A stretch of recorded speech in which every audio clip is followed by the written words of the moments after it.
Tail of the tape for this welterweight matchup. Brought to you by Science Extreme Supplements. For extreme athletes, look for them at your favorite health food stores and gyms. 32-year-old Frank Trigg, 31-year-old Charuto Verissimo, and yes, there is a definitive reach advantage with Trigg at just 5'9" and Verissimo at 6'1". Let's get this one underway.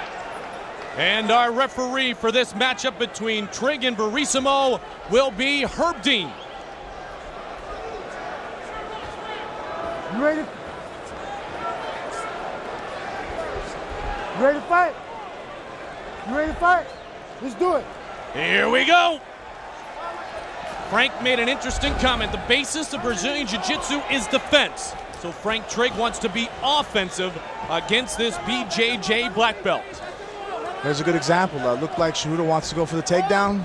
And again, superior wrestling that Trigg has. He's controlling the hips. He's keeping his hips out. Charuto went for a little judo inside leg sweep. Trigg easily stepped over the top. Comes again. Good hip control.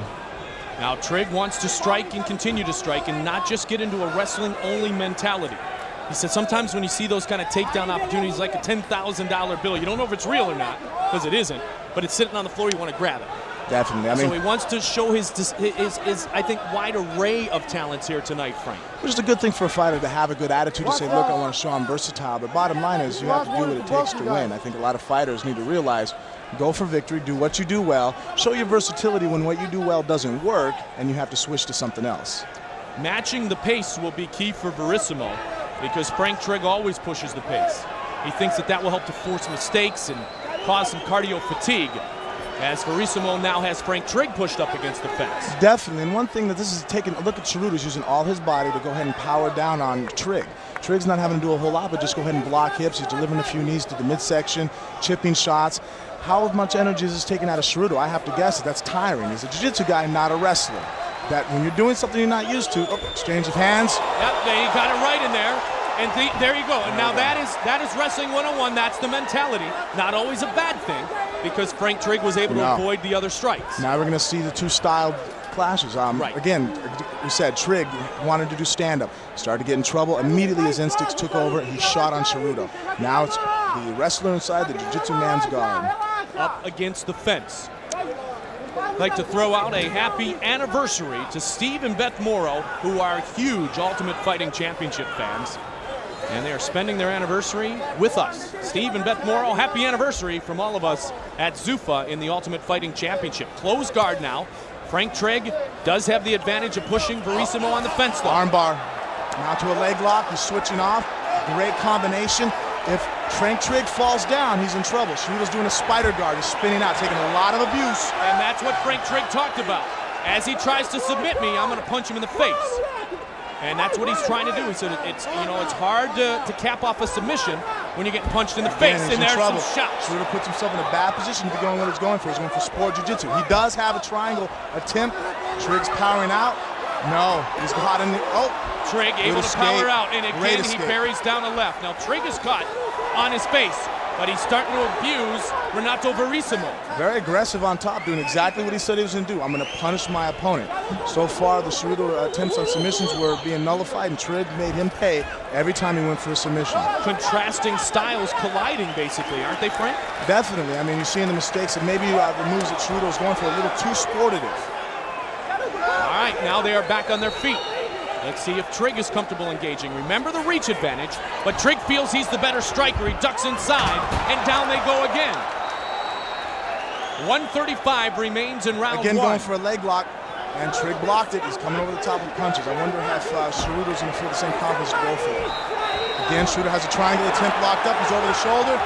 This time it's a lot deeper. If he pulls down on the head and drives his hips up, this move could finish out Trigg if Trigg does not get around the corner and get his head out. Trigg's in trouble. Trigg is in a lot of trouble. Frank Trigg trying to survive, trying to cut off the air. Is Verissimo. He's in trouble. He's locked in. Can Trigg avoid? Trying to throw down a haymaker. Look for Charuto. Oh my, what a great job by Frank Trigg. Great escape. How much danger was he in there? In a lot of danger. Most guys would not have gotten out of that. That shows the ability of Trigg to escape. A lot of the heart really got him out of that. That wasn't a clean technical escape. That was just powering out of it, wasn't it, Frank? And that makes me wonder now, what does that do gas-wise? When you power out of things, you're not using technique, it's tiring. But again, it's also disheartening for Charuto to lock up an almost submission. You almost got the guy powers out of it. It takes a little out of you too. Slippery submissions, very calm, likes to lull you to sleep is what Frank Trigg said about Renato Verissimo. And so far the pace has been pushed, but there have been multiple submission attempts here in the contest so far. Trigg back up. He's going to try to come down and come down hard. And this is another example of Trigg's confidence. The guard has been open. He could step out of it. He didn't feel comfortable being in there. He is pursuing a ground game. He's not avoiding the submission game at all. Round one is in the books. Round one, a good one. Great round. You see the triangle. He's tight. All he did basically was slam down and pull his head out. Charuto didn't really have maybe the elbow caught deep enough. That escape was more of a luck thing. A little bit of sweat, a little bit of fatigue on Charuto's side maybe. Not a clean escape, and that takes energy out of you. Coming up later tonight, our co-main event of the evening for the welterweight championship. The French-Canadian Georges St. Pierre takes on the former five-time defending welterweight champion, the farm boy, Matt Hughes. That later tonight. Matt Hughes arriving earlier today here at Atlantic City's Boardwalk Hall. Matt was ornery yesterday during the weigh-ins. Didn't have a whole lot to say. Earlier tonight, he's out watching his buddy Tony Fricklin fight, accompanied by his twin brother Mark, former heavyweight champion Tim Sylvia, former thanks to you, by the way, Frank Mir, and Matt Hughes will fight later tonight.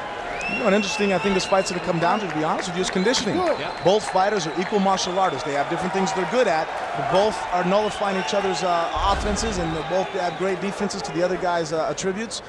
Let's see who gets tired first. The first round was very tiring to both guys. Well, as an American wrestler, as he calls himself quite frequently, Frank Trigg is very confident that he has superior conditioning. I guess we'll find out firsthand here tonight.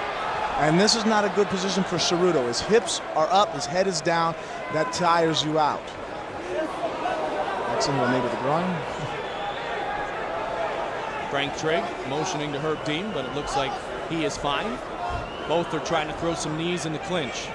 Trigg, very much like we see out of Team Quest and Couture and Lindland. I mean, he's a wrestler, so he likes control. Not a Greco-Roman wrestler like those guys, but still likes the wrestling control.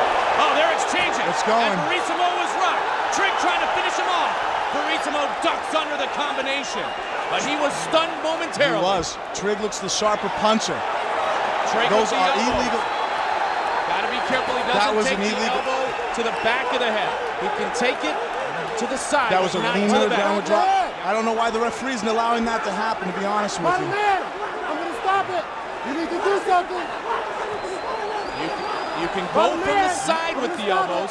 You can just not go to the Correct. crown of the head. What I was meaning by the illegal elbows, to me, it seemed very obvious that he was hitting the back of his head. Right. Coming down on the back of the head is an illegal move inside the Correct. UFC. Absolutely correct. You can go from the sides, and that is obviously to protect our fighters, because fighters' safety is of the ultimate importance. Definitely, Trigg's stand-up looks sharper than Charuto. Charuto is throwing sloppy punches. Trigg shot clean punches, and he's exactly where he wants to be. He's in Charuto's half guard. He's going to pin him down and grind him out.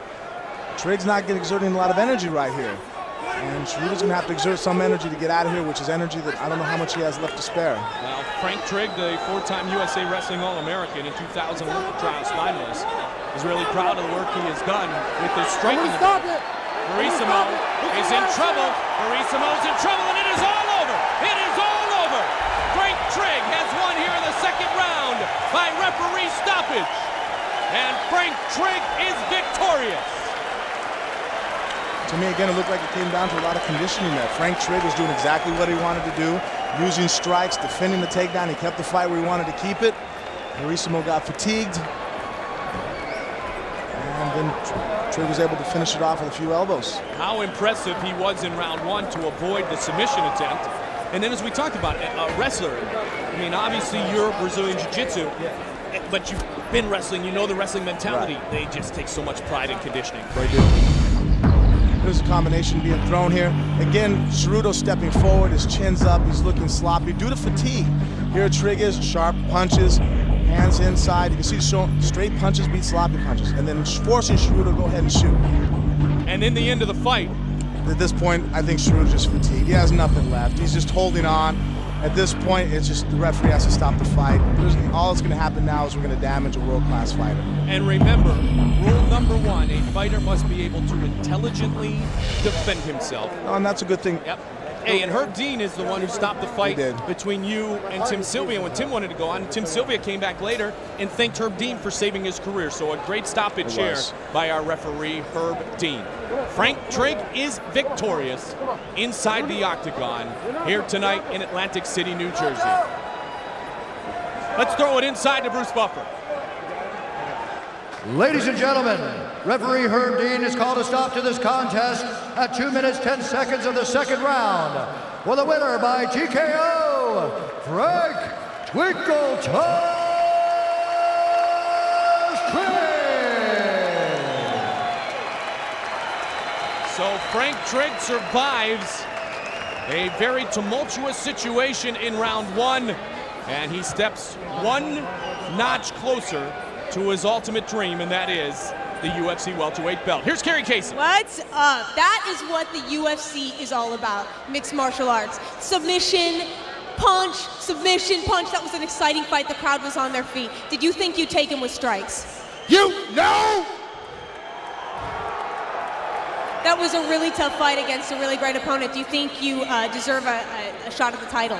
I absolutely deserve a shot at the title, but it's not my decision to make. It's up to the management of the promotion team and my manager to make it happen. Hopefully, with this win, the way that I won, that they'll push me forth in the title fight, hopefully in February. I just hope that I'm going to be a champion that the UFC really wants to have on their side. I have a question for you. If you rematch Hughes, what will you do differently? Beat him. Nice. Who do you think's going to win, Pierre or Hughes? I got my money on Matt because I want a rematch with Matt. But if Pierre gets lucky, which the only way he can win is if he gets lucky, then I'll fight Pierre just the same, and hopefully Matt will give me a rematch later. That fight rocked. Thank you. Thank you. It's awesome. Mike, back to you. Kerry, thank you very much. George St. Pierre, Matt Hughes for the welterweight belt coming up later. And certainly Frank Trigg, as we mentioned earlier, said it's his drug, it's his addiction, that UFC.